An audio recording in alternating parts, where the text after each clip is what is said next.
The moment Michael looked me in the eye and said the words that would change everything wasn't whispered in the dark of our shared apartment in New York City. It was shouted across the crowded ballroom at the prestigious law firm's annual gala, where he introduced me to his boss and colleagues as my old college buddy, Mason. His hand barely touching my shoulder before pulling away as if I were a stranger.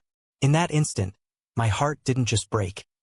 It shattered into pieces that I would spend the next decade picking up, one by one, until I became the man everyone turned to for inspiration and respect. The gala had been the highlight of Michael's year. As a rising star at Harrington and Associates, he had worked tirelessly for this moment, the night when partners would decide on the next senior associate. I had been by his side for 3 years, supporting him through late nights at the office, family dinners where we pretended to be just friends, and quiet weekends where we could be ourselves in the safety of our 4th-floor walk-up in Brooklyn. Michael was everything I had ever wanted, tall, with sharp features that turned heads, a smile that could light up a room, and a mind that challenged me every day. We met at a mutual friend's party in Manhattan, and from the first conversation about our shared love for hiking in the Adirondacks, I knew he was special. But from the beginning, there were signs. Michael came from a conservative family in Chicago, where being gay was never discussed, and his career in corporate law demanded discretion. "It's not forever," he would say, kissing me softly after another event where I played the role of the platonic friend. "Just until I make partner." I believed him because I loved him, and love makes you overlook the cracks until they become chasms. That night, the ballroom sparkled with chandeliers and the clink of champagne glasses. I wore the suit he helped me pick out, feeling proud to be there even if only as the buddy. But as the evening progressed, the pressure mounted. Michael's boss, Mr. Harrington, pulled him aside for a conversation about the firm's image and family values. I watched from across the room as Michael's face tightened, his eyes darting to me briefly before he nodded vigorously. When he returned, his demeanor had changed. "Mason, this is Mr. Harrington," he said, his voice steady but distant. "Mr. Harrington, this is Mason, an old college friend from back in the day." The words hit like a punch. Old college friend? We had shared a bed for 3 years. I forced a smile, shaking the man's hand, my mind racing. Later, in the hallway near the restrooms, Michael cornered me, his eyes pleading. "I can't do this anymore, Mason. The partners are conservative. If they find out about us, my promotion is gone. I have to choose my career or..." "I'm sorry, but I have to think about my future." His voice cracked, but the decision was made. He chose his image, his status over our love. I left the gala alone, the city lights blurring through my tears as I walked the streets of Manhattan. The subway ride back to Brooklyn was a blur of faces and sounds. But inside, a storm raged. How could the man I loved so deeply discard me like that? We had plans, a future, perhaps adopting a child one day, traveling the country. Now, it was all gone in one night. When I got home, I packed a bag, leaving his key on the counter with a note. "I hope your reputation keeps you warm at night." The next morning, I called my best friend Alex, who lived in Los Angeles. "Come out here," he said without hesitation. "Start fresh. You deserve better." So, with a broken heart and a one-way ticket, I left New York behind, the city that had once represented our dreams, now a painful reminder.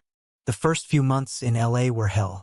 I crashed on Alex's couch in his small apartment in West Hollywood, a neighborhood known for its vibrant gay community, but I felt like an outsider.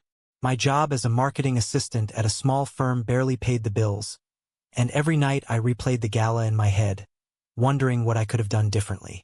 Michael's texts came sporadically at first. "I'm sorry. I miss you. Please understand." But I stopped responding. The betrayal was too deep. My family back in Seattle was supportive when I told them. My mom hugged me over video call, saying, "You are worthy of someone who chooses you every day." But the inner voice was louder. Was I not enough? Was our love too much to fight for? As weeks turned to months, I forced myself to move forward. I joined a local LGBT support group, where I met men who had faced similar rejections. Their stories mirrored mine, but they had emerged stronger. One man, a therapist named David, encouraged me to journal my feelings, to turn the pain into power. The world doesn't define your worth, Mason. You do. Slowly, I started to see glimmers of hope. I threw myself into work, taking on extra projects, learning new skills in digital marketing. By the end of the year, I had a promotion and my own place in Silver Lake. But the wound from Michael lingered, a constant ache that reminded me of what I had lost. But the wound from Michael lingered, a constant ache that reminded me of what I had lost even as I built a new routine in Los Angeles.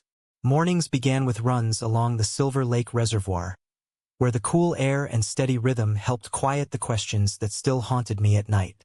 Alex became my anchor, dragging me to weekend brunches with his circle of friends who welcomed me without pity.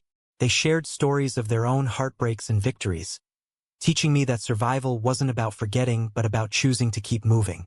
One Saturday, over coffee at a bustling cafe on Sunset, Alex looked me straight in the eye and said, "Mason, you can't keep measuring your value by what Michael threw away. You're more than someone's secret." His words stung because they were true, and that afternoon I signed up for an evening marketing course at a community college, determined to turn my entry-level job into something that mattered.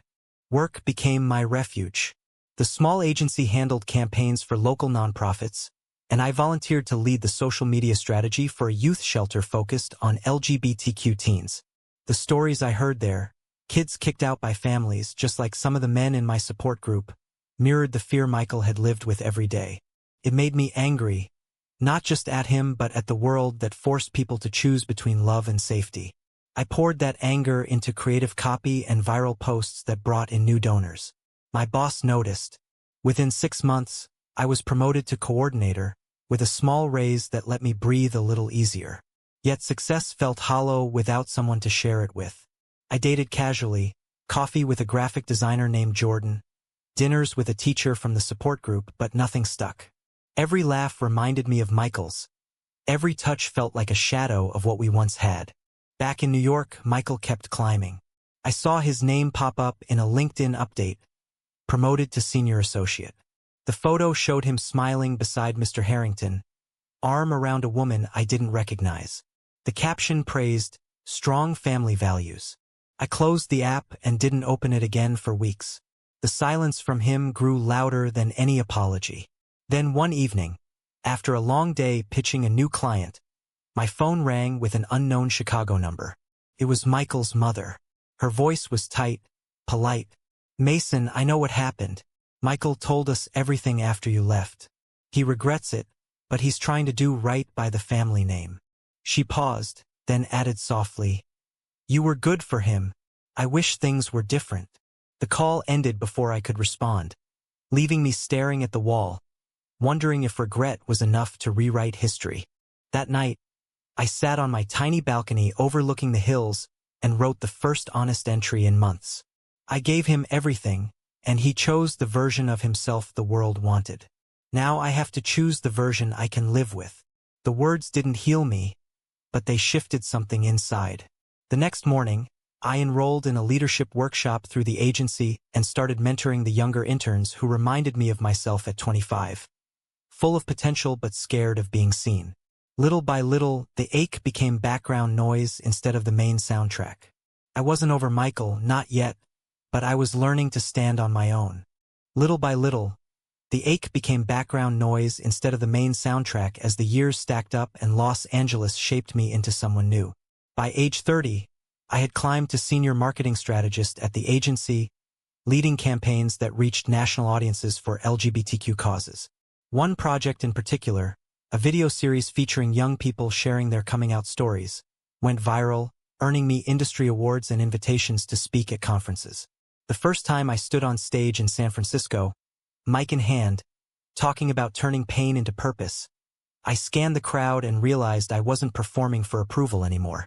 I was speaking from a place of quiet strength I had built brick by brick after that gala night. Friends noticed the change. Alex threw me a small celebration when my salary finally allowed me to buy a modest condo in Echo Park. "Look at you," he toasted, raising a glass. "From couch surfer to homeowner in 5 years." Michael would be shocked. I laughed, but the name still carried weight. We rarely spoke of him now, yet his shadow lingered in quiet moments, when I passed a Brooklyn-style bagel shop or heard a certain laugh in a bar. My family flew out for holidays, proud of the man I had become. My dad, once worried about my lifestyle, now bragged to neighbors about my TEDx talk on authenticity in the workplace. Mom simply hugged me tighter each visit, whispering, "You chose yourself, and that's the bravest thing." Work took me across the country, including a trip back to New York for a client pitch. The city felt smaller, less haunted. I walked past our old building in Brooklyn without stopping, then met with executives who praised my vision. On the flight home, I scrolled through news and saw Michael's face again, this time in a profile about rising lawyers at Harrington. The article mentioned his engagement to a woman from a prominent family, the perfect image for the firm's conservative clients. I felt a pang, not of jealousy exactly, but of sadness for the man who had traded truth for safety. I closed the tab and focused on the proposal I was drafting for a national nonprofit. My life was no longer defined by what he lost. It was defined by what I had gained. The following year brought deeper purpose. I co-founded a mentorship program pairing successful LGBTQ professionals with at-risk youth. The first cohort included a shy 18-year-old from Texas who reminded me of Michael at that age, brilliant, terrified, hiding who he was. I spent hours coaching him on resumes and self-worth, seeing my younger self in his eyes. When he landed his first internship and sent me a thank you note saying, "You showed me I don't have to choose between success and being me," something inside me clicked fully into place. The respect I once craved from Michael was now coming from strangers, colleagues, and kids who looked up to me. I wasn't famous, but in my corner of the world, I was becoming the man people trusted. The respect I once craved from Michael was now coming from strangers, colleagues, and kids who looked up to me as the program expanded and my name started appearing in articles about innovative LGBTQ leadership. At 33, I accepted a position as Director of Community Outreach for a major Los Angeles foundation, overseeing grants that funded shelters, counseling centers, and education initiatives across California. The role came with a corner office overlooking the Pacific and a team that looked to me for guidance during tough board meetings. I led with the lessons the past had taught me: honesty, resilience, and the courage to stand alone when necessary. Colleagues invited me to panel discussions and podcasts, where I spoke openly about the cost of hidden love and the power of choosing self-respect. Each time I shared the story without naming Michael, audiences nodded with recognition, and the standing ovations felt like validation I had earned on my own terms. Life outside work bloomed too. I volunteered at weekend hiking groups for LGBTQ youth, leading treks in the San Gabriel Mountains where conversations flowed easily under open skies. There, I met parents learning to accept their children and young men navigating their first real relationships.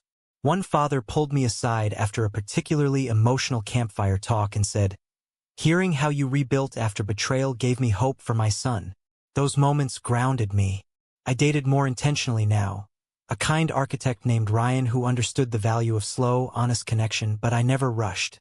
The foundation of my life was solid, built on years of choosing growth over bitterness. News from Michael's world reached me occasionally through mutual acquaintances. He had made partner, bought a house in the suburbs, and appeared in firm holiday cards with his wife and their newborn. The photos showed the polished life he had chosen, yet something in his eyes looked tired. I didn't dwell on it. My own milestones kept coming. Keynote at the National Pride Leadership Summit, a feature in a national magazine calling me a quiet force reshaping corporate allyship. Friends teased me about becoming the respected one, and I laughed because the title fit in ways I never could have imagined at 25. Then came the invitation that tested everything. The foundation was hosting a major gala in Chicago, Michael's hometown, and as lead organizer, my name was on every program. I almost declined, citing scheduling conflicts, but Alex sat me down one evening and said, "You've spent 8 years proving you're more than that night. Don't let fear steal this from you." He was right. I booked the flight, packed my best suit, and reminded myself that the man boarding the plane was not the same heartbroken guy who had left New York. I booked the flight, packed my best suit, and reminded myself that the man boarding the plane was not the same heartbroken guy who had left New York all those years ago. Chicago greeted me with crisp autumn air and memories I thought I had buried. The gala venue was a historic hotel downtown, its ballroom echoing the one where everything had ended. I arrived early to oversee final details, shaking hands with donors and board members who praised the foundation's impact. My speech was scheduled for after dinner, a 20-minute talk on building authentic communities. I felt steady, centered, until I scanned the guest list and saw the name. Michael Harrington, representing his firm as a platinum sponsor. The moment arrived during the cocktail hour. I was mid-conversation with a donor when I felt it, that familiar shift in the room. Michael stood near the bar, older but still strikingly handsome in a tailored navy suit, his wife on his arm. Our eyes met across the crowd, and for a second the years collapsed. He excused himself and walked toward me, stopping a respectful distance away. "Mason," he said quietly, voice carrying the same warmth I remembered from late nights in Brooklyn. "You look incredible. I saw your name on the program. Congratulations on everything." His wife smiled politely, unaware of our history, and I nodded graciously, keeping my tone professional. Inside, old wounds stirred, but they no longer controlled me.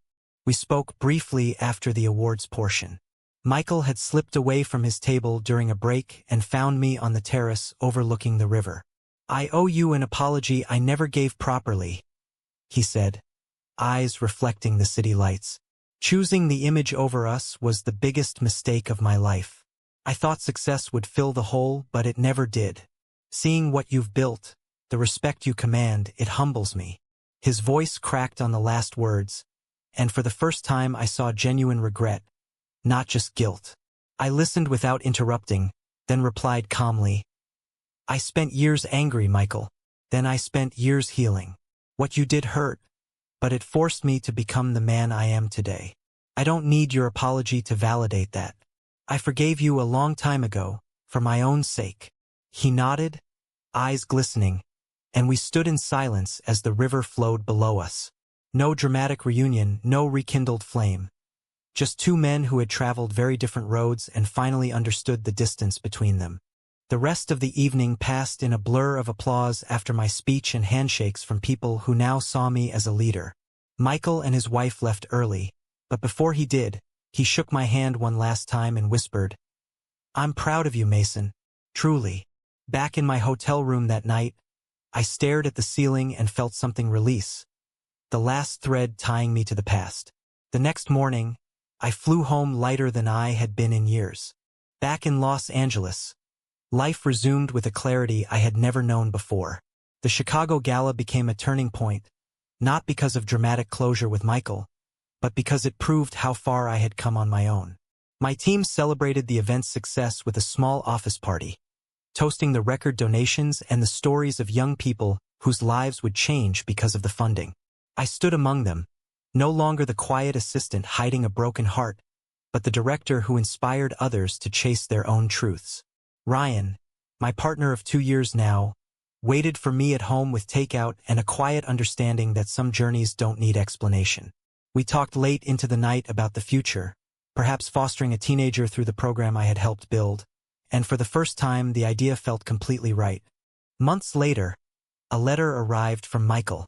No drama, just a simple card thanking me for the conversation in Chicago and sharing that he had started quietly supporting LGBTQ initiatives at his firm.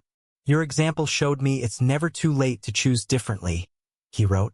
I read it once, folded it away, and felt only peace. The man who had once chosen image over love was learning his own lessons, but my story was no longer connected to his choices. I was the respected one now, not because of revenge or reversal of fortune, but because I had chosen myself every single day since that shattering night. The years had taught me that love, friendship, family, and society all pull us in different directions, forcing decisions that define who we become. I had faced betrayal, doubt, and loneliness, yet emerged stronger, surrounded by people who saw my full self and celebrated it. The journey wasn't perfect, but it was mine, and that made all the difference. True or false? Choosing societal acceptance over true love always leads to lifelong regret.